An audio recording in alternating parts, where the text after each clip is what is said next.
আজকে এলাম কাস্টমারের বাড়িতে।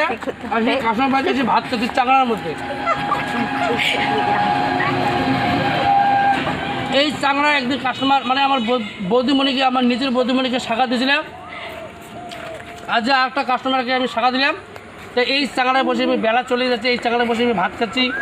মানে এই যে আলুর ডাল মাছ দিয়ে আর হচ্ছে কিছু এটা কী বলি কী যেন শাকটার নাম ভুলে গেলাম, ঢেঁকিয়া শাক। ঢেঁকিয়া শাক দিয়ে ভাত খাচ্ছি চাংড়ার মধ্যে বসে। সত্যি ভালো। এই চাংড়ায় বসে অনেকদিন গপ্প করি, অনেক এই চাংড়ায় বসে অনেকগুলো ভিডিও করতে অনেক লোকের সঙ্গে বসেছিলাম। আজকে এই চাংড়ায় বসে আমি ভাত খাচ্ছি, এত সুন্দর ভালো লাগে। আমার বিনোদ বাবা মা ওরা বাড়িতে কোস্টাল নিয়ে গেছে, তাই ওদের ভাসতে বাড়ির কাছে ভাত খেতে গেলাম। বাবার বাড়িতে আমি বাবার বাড়িতে ভাত খেতাম।